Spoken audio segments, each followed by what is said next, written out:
Buonasera, dunque siamo di fronte al nostro incontro con un testo che potremmo così intitolare 8 comandamenti. Vedremo perché 8 comandamenti, ma soprattutto per allargare il senso del titolo potremmo dire che questa sera faremo una premessa, gli 8 comandamenti e una conclusione che sarà relativa a quello che diremo degli 8 comandamenti e della premessa stessa. Siamo assieme per Proverbi 21.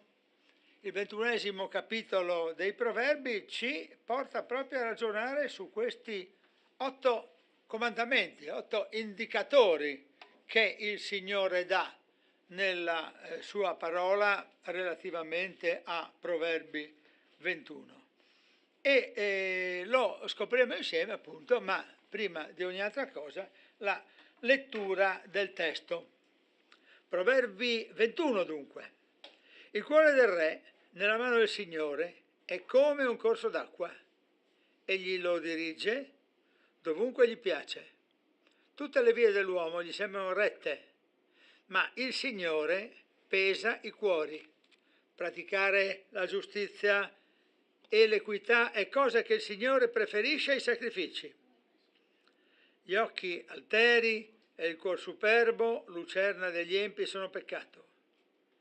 I disegni dell'uomo diligente conducono sicuramente all'abbondanza, ma chi troppo si affretta non fa che cadere nella miseria. I tesori acquistati con lingua bugiarda sono un soffio fugace di gente che cerca la morte. La violenza degli empi li porta via perché rifiutano di praticare l'equità. La via del colpevole è tortuosa, ma l'innocente opera con rettitudine. Meglio abitare sul canto di un letto che in una gran casa con una moglie rissosa. L'empio desidera fare il male, il suo amico stesso non trova pietà ai suoi occhi. Quando il beffardo è punito, l'ingenuo diventa saggio, e quando si istruisce il saggio, egli acquista scienza. Il giusto tien d'occhio la casa dell'empio e precipita gli empi nelle sciagure. Chi chiude l'orecchio al grido del povero griderà anche egli e non gli sarà risposto. Un dono fatto in segreto placa la collera e un regalo fatto in privato l'ira violenta. Far ciò che è retto è una gioia per il giusto, ma è una rovina per i malfattori. L'uomo che smarrisce la via del buon senso riposerà nell'assemblea dei defunti. Chi ama godere sarà bisognoso, chi ama il vino e l'olio non arricchirà. L'empio serve di riscatto al giusto e il perfido agli uomini retti. Meglio abitare in un deserto che con una donna rissosa e stizzosa. In casa del saggio ci sono tesori preziosi e olio, ma l'uomo stolto dà fondo a tutto. Chi ricerca la giustizia e la bontà troverà via via giustizia e gloria. Il saggio dà la scalata alla città dei forti e abbatte il baluardo in cui essa confidava. Chi sorveglia la sua bocca e la sua lingua preserva se stesso dall'angoscia. Il nome del superbo insolente è beffardo. Egli fa ogni cosa con furore di superbia. I desideri del pigro lo uccidono, perché le sue mani rifiutano di lavorare. C'è chi da mattina a sera desidera avidamente, ma il giusto dona senza mai rifiutare. Il sacrificio dell'empio è cosa abominevole, quanto più se l'offre con l'intento malvagio. Il testimone bugiardo perirà, ma l'uomo che ascolta potrà sempre parlare. L'empio fa la faccia tosta, ma l'uomo retto rende ferma la sua condotta. Non c'è saggezza, non c'è intelligenza, non consiglio che valga contro il Signore.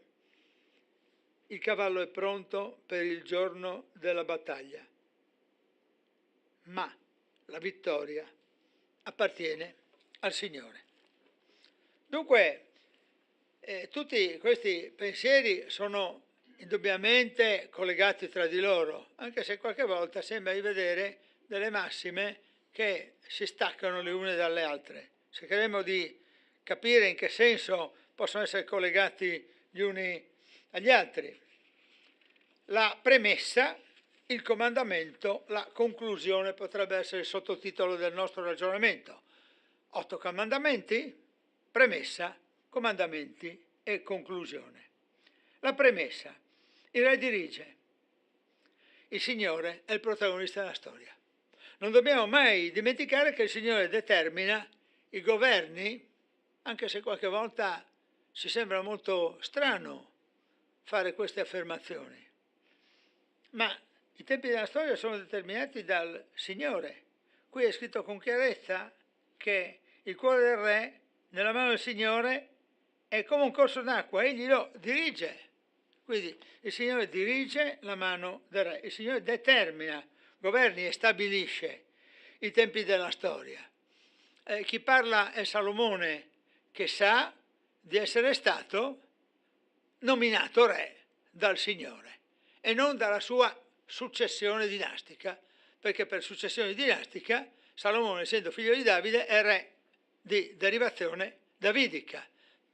Però il re è diretto dal Signore, il re guidato è stabilito dal Signore. Ecco perché si può dire che i tempi della storia possono richiamare il senso di quello che il Signore Gesù ha detto insegnando la preghiera del Padre nostro che troviamo in Matteo 6, versetto 13. Perché a te appartengono il regno, la potenza e la gloria in eterno. Amen. Sì, nella videata è comparso non si indurre in tentazione, il brano, l'affermazione precedente, ma appunto il versetto si completa proprio in questo modo, perché a te appartengono il regno, la potenza e la gloria in eterno. La gloria è del Re dei Re, è di Dio. L'uomo crede di stare sempre dalla parte della ragione, un'altra delle premesse che potremmo fare. Ma, anche se l'uomo crede di stare sempre dalla parte della ragione, Dio giudica i comportamenti. E questo fa parte della nostra natura, perché un po' siamo tutti così, crediamo sempre di avere ragione più degli altri, che gli altri ci debbano qualcosa, ma è il Signore che giudica i comportamenti. E Dio che giudica i comportamenti, giudica anche la tua preghiera, il tuo atteggiamento orante verso di Lui. La domanda può essere: da quanto tempo non preghi? Hai pregato in questi tempi per le situazioni che hai visto svilupparsi attorno alla tua vita? E dopo aver fatto la premessa in questo modo, osserviamo i comandamenti. Il primo comandamento è praticare la giustizia, mettere in pratica con il tuo comportamento la giustizia, il fatto che sei giustificato da Dio. Se hai accettato Dio come il tuo Signore, come il tuo Salvatore, se hai chiesto perdono per i tuoi peccati che li hai indubbiamente fatti e sei stato giustificato da Dio, tu stai praticando la giustizia, stai mettendola in pratica con il tuo comportamento. E questo vale più dei sacrifici animali, perché è un atto di obbedienza. I sacrifici animali che venivano fatti nell'Antico Testamento dai sacerdoti, i sacrifici che possono essere oggi i nostri, che non sono più i sacrifici animali, potrebbero essere le preghiere, potrebbero essere i momenti di culto, ma vale più dei sacrifici il fatto di essere giustificato da Dio, il fatto di mettere in pratica la giustizia che Dio ti ha comandato e che ti ha donato. Prima te l'ha donata e poi te l'ha comandato. Perché è facile onorare Dio con la bocca, ma meno facile onorarlo con i comportamenti. E allora i comportamenti devono essere la dimostrazione che tu sei stato giustificato, quindi stai praticando la giustizia che hai ricevuto. Domanda: quale tuo comportamento devi correggere? Segnatevi, amici che siete qui in sala, fratelli che siete qui in sala e amici che eventualmente state seguendo online, segnatevi questo piccolo punto, no? Quale tuo comportamento devi correggere? C'è un comportamento che tu devi correggere o credi di essere perfetto? Il secondo comandamento, lo chiamiamo ancora così, comandamento, è no alla superbia. Bisogna dire di no alla superbia, bisogna bandire, mettere al bando, no? L'alterigia. Non si deve cadere nella contraddizione di dire io sono più bravo degli altri, dell'altro, io sono perfetto, perché questo atteggiamento superbo al Signore non piace. Quindi non cadere mai in questo peccato di superbia.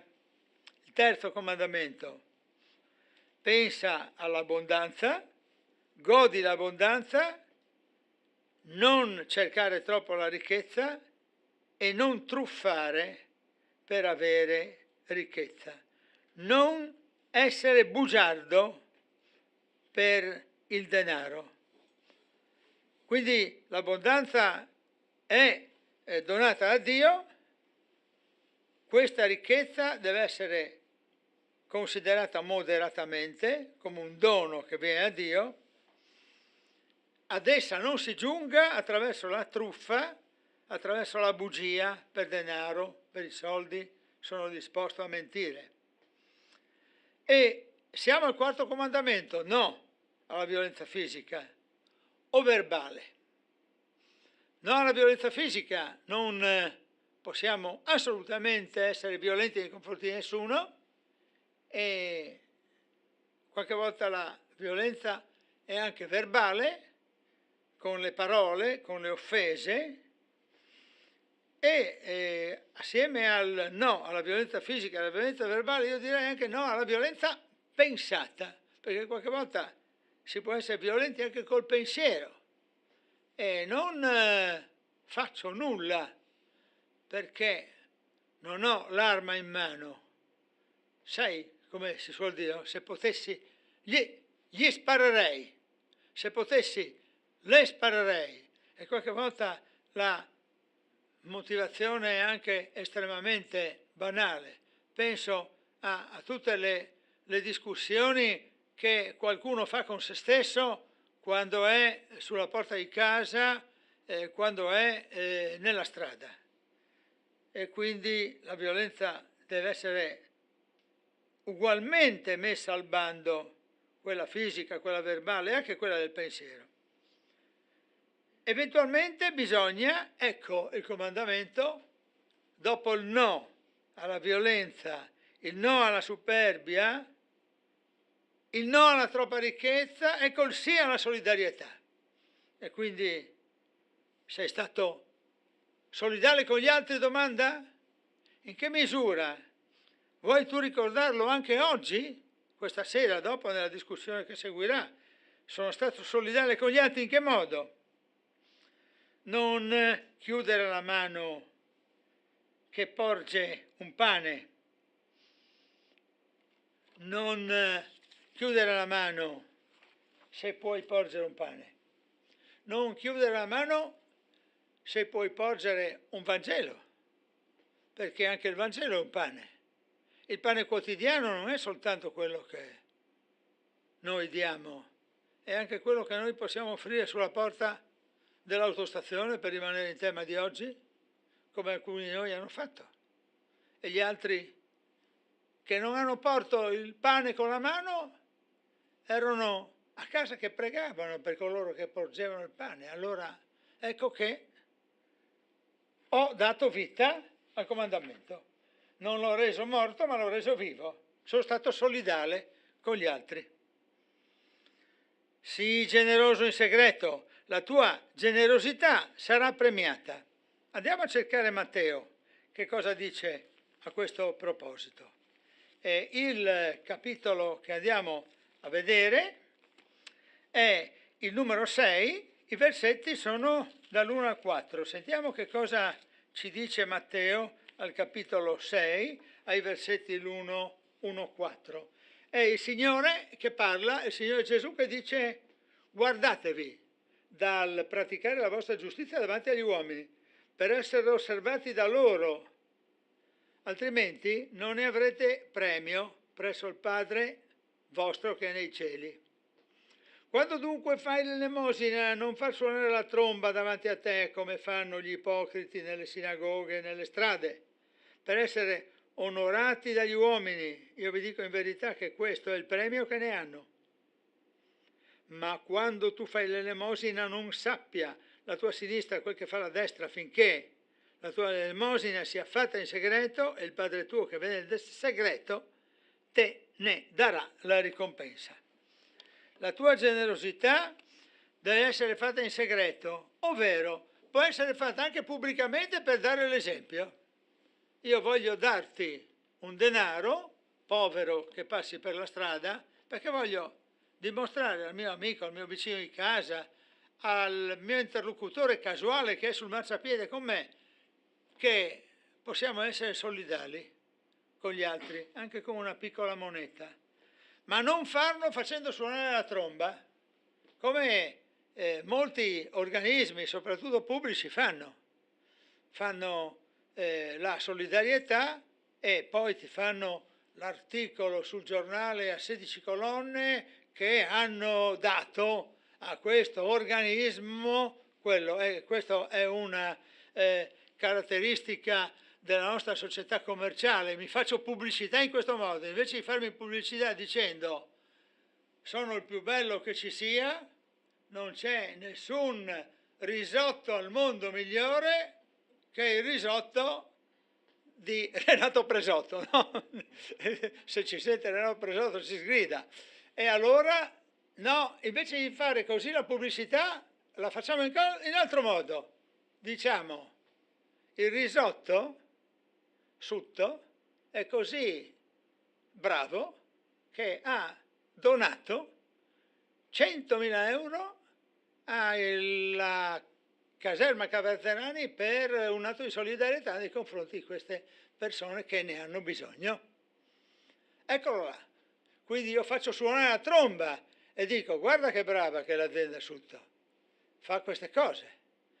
Oppure dona ai bambini bisognosi delle cose o dei giocattoli. Il clima ormai è post natalizio, ma qualche volta le imprese si fanno pubblicità anche donando dei giochi. Allora ecco che qui devi essere generoso in segreto, ovvero puoi essere generoso anche non in segreto, dimostrando, educando l'altro, testimoniando con la mia generosità. Io posso essere un testimone e posso dire anche a te, e io vorrei darti un esempio, ma non faccio suonare la tromba, perché se faccio suonare la tromba il premio se l'ho già avuto. Ho già avuto l'articolo sul giornale che io ho donato ai meno abbienti una parte del mio capitale. Che brava azienda! Voi sì che siete bravi, altro che. E allora ecco che Matteo 6, versetti 1-4 suonano da monito in in questo senso. In casa tua la preziosità è il tuo essere saggio, anche questo abbiamo trovato. Ma attenzione al comandamento, continuo a chiamarlo con questo termine, numero 6. Attento alla tua bocca, sorveglianza, non essere beffardo. Giacomo, al capitolo 3, tra i versetti 1 e 12, è assolutamente indicativo in questo senso. Sentiamo che cosa ci suggerisce l'Apostolo Giacomo al capitolo numero 3, tra i versetti 1 e 12.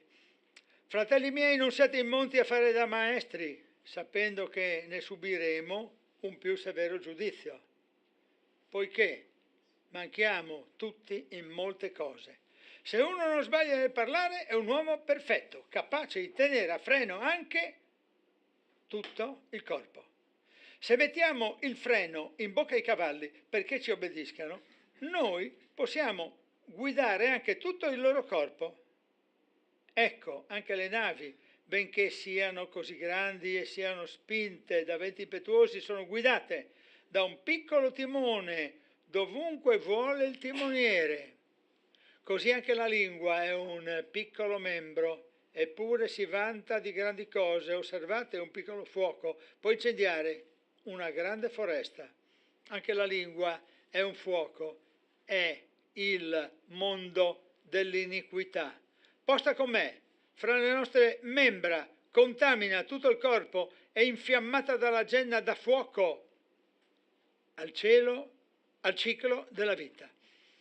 Ogni specie di bestie, uccelli, rettili, animali marini si può domare ed è stata domata dalla razza umana, ma la lingua nessun uomo la può domare, è un male continuo, è piena di veleno mortale. Con essa benediciamo il Signore, ripeto, con essa benediciamo il Signore e Padre, e con essa malediciamo gli uomini, ripeto, e con essa malediciamo gli uomini che sono fatti a somiglianza di Dio. Dalla medesima bocca escono benedizioni e maledizioni. Fratelli miei, non deve essere così. La sorgente getta forse dalla medesima apertura il dolce e l'amaro? Può forse, fratelli miei, un fico produrre olive o una vite fichi? Neppure una sorgente salata può dare acqua dolce. E quindi ecco che l'attenzione riservata alla lingua, la sorveglianza del parlare è un altro degli indicatori di questo libro, di questo capitolo che io divido in questo senso per comandamenti. Il comandamento numero 6, attento alla tua bocca. Il comandamento numero 7, non essere pigro. Devi agire. E qualche volta noi ci scopriamo che abbiamo trovato quella che si dice la zona di comodo, e quindi questa zona comoda è una zona che ci piace molto e non siamo propensi ad agire, che costa fatica. Allora la comfort zone ci sollecita la nostra pigrizia, e più siamo confortati dalla nostra pigrizia, più potremmo godere di questo conforto. In che cosa ti chiede Dio di agire in questi giorni? Domanda. In che cosa ti chiede Dio di agire in questi giorni? Il comandamento numero 8. La tua preghiera non sia ipocrita. Ancora una volta Matteo al capitolo 6 ci invita a riflettere su queste cose. È sempre il Signore Gesù che parla, è il capitolo numero 6, dicevo, e i versetti sono dal numero 5 al numero 8. Gesù dunque, alzati gli occhi e vedendo una gran folla veniva verso di lui, disse a Filippo: No, ho sbagliato, il versetto numero 5 non è questo. ovvero il versetto numero 5 di Matteo 6, va bene, lo vado. Io mi sono inciampato, ma io sono convinto che qualcuno di voi mi aiuterà a ricostruire il filo conduttore. È questo. Perché io mi sono inciampato? Vabbè, dopo lo scopriremo. Quando pregate, non siate come gli ipocriti, perché essi amano pregare stando in piedi nelle sinagoghe e agli angoli delle piazze per essere visti dagli uomini. Io vi dico in verità che questo è il premio che ne hanno. Ma tu quando preghi entra nella tua cameretta, ecco perché dicevo che è il Signore che parla, perché è il Signore Gesù che indica queste strade. Quando tu preghi, ripeto, entra nella tua cameretta e chiusa la porta, rivolgi la preghiera al Padre tuo che è nel segreto, e il Padre tuo che vede nel segreto te ne darà la ricompensa. Nel pregare non usate troppe parole come fanno i pagani, i quali pensano di essere esauditi per il gran numero delle loro parole.